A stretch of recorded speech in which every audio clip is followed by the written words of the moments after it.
posts and Okay. everything else, and they probably figured out that people had. I don't see them mounted on the bottom, but just like. Well, it's not finished yet. We're gonna have all that on there. Okay. So, but that was to keep people from getting arms and legs and heads and assorted stuff ripped off. So looking out the window at an oncoming you know, train. whack. Okay, So, yeah. Interesting. yeah. Okay. Cool. So hopefully we'll have her running next year. Oh, cool. Yeah. Trying to get a very beautiful open car out today, and then we can get through our Halloween show and then get back onto this. So. Okay. Were the doors controlled by compressed air or Yep. solenoids?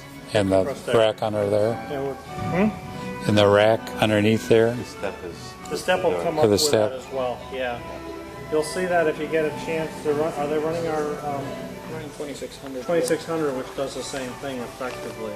The Montreal No, car. they put that away outside. They put it away. Okay. But And there's- basically what happens is that it's controlled by the air, and as soon as the door is closed, Oh, yeah. the step goes up.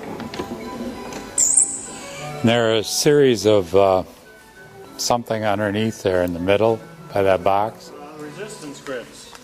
What do those do? It basically, imagine your controller is a big rheostat control for like your lights. Well, that's the resistance. So as you pick up your first controller notch, you have the most resistance. Okay. Then you pick up another you're on notch, all it drops boxes. out a little bit of resistance, and it keeps dropping out resistance as you go Okay. up. And that's how you get your speed control. Huh. So You're there's just switching on and off those boxes then. so there's Well, a it's lot. just cutting them out. It'll light them all up, and then it'll drop out. A different wire will Okay. Huh. drop Every each time you section have out. less resistance, the motor gets more power. Right. Yeah. Because if you tried not to have the resistance in there, it'd be like taking a standard transmission and trying to start off in fourth gear. Yeah. A lot of energy loss there with it. Yeah. Plus, it would probably break loose and spin the wheels, and you'd never get going. Yeah. So What kind of horsepower is the motor produce? these are probably around 25 horse. So there's 4 of them, so a total of 100 horse on this car. Did They're this DC, so they got a lot of torque, so you don't need yeah. a lot of. did this have a bell to? It'd have When a was it? gong and also a whistle. When was that used? Gongs would be used on anytime you're coming into like a platform area, anywhere where the people are. Whistles a lot of times are used when you're coming to crossings or anytime you're leaving a private right of way and going onto a public street or something to let people know you're coming. Cool. See a lot of heaters in there. It's New England. Yeah. It's a New England car. You gotta keep warm. So how did they generate electricity for this? Was it coal-fired generators? Steam? Depending on where you were, there were rotary converters. In Boston, they had the main power plants. They would run off of the city power. They would convert with a rotary converter to the DC, the 600. But we have the components to actually build a steam-powered generating plant for trolleys, with which would have a stationary steam engine with about a 16-foot diameter flywheel, and that would run a 600-volt belt-driven generator. You're gonna work to build that up? Yep. Was it originally for trolley cars, or is Yeah, it? in fact, the generator is a very early trolley generator. It was actually made by Thomas Houston, probably in the 1880s. One of the very earliest generators still in existence, in fact. And the thing is about as big as a VW Beetle. You know, the old VW. It's a good-sized generator. So. Is it AC or DC? DC. DC. Yeah, because these all ran on 600 DC. Was there a lot of line loss with using DC? Oh yeah, we even have it here. So what you do is you do feeder lines. AC Which are- feeders.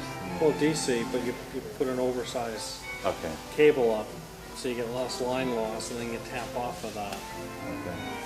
to keep your smaller wire up. So, Yeah, the losses would be the same whether it's AC or DC. It's the 600 volts is the big problem. Prices are so high. Were there many accidents due to the electricity? Due to the electricity? Killing people? The only stories I know about were some of the trolley companies that originally used third rail On the ground. near the ground. Those were the most common place for people getting electrocuted. Yeah. And later on, they all switched to overhead wire. I mean, there were always accidents in the early days when people didn't understand electricity, but as they grew to understand it, the accidents obviously lessened. So, Is this car an electric? yes. That's, There are no connectors on the top. What do you call them? the poles. The pole's not on the car right now. Yeah. It's actually, the car has work being done on it, so the pole's not on the car. That would be one of the single ones you see in the cartoons all yeah. the time. Yeah, it's a very Tunerville early, trolley or something. very early single truck open car, mid 1890s.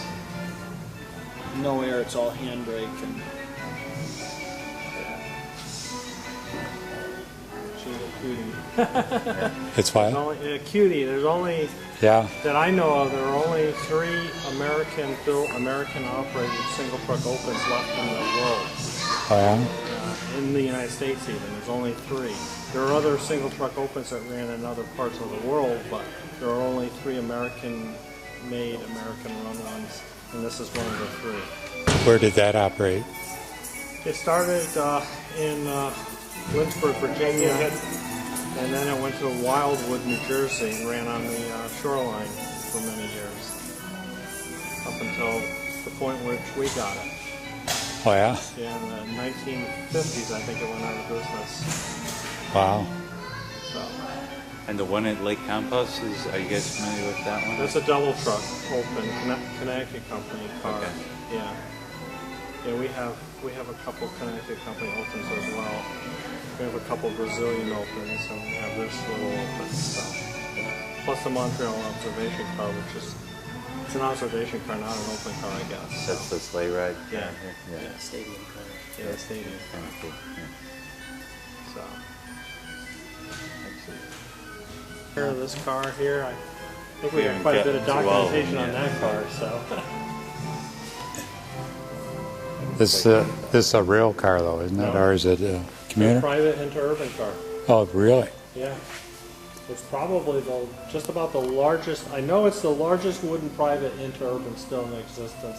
It might be the largest private interurban still in existence.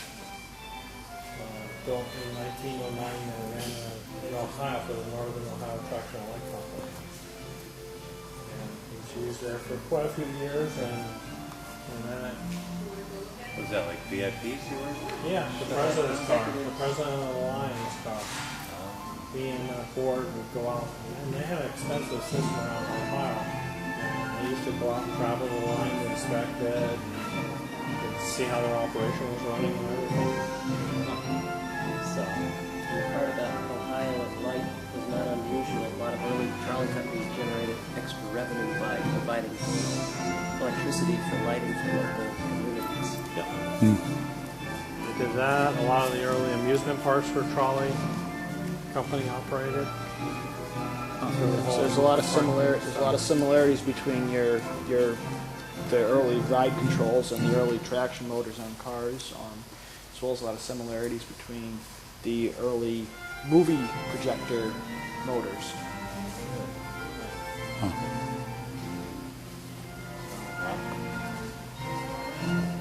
So definitely enjoy yourself.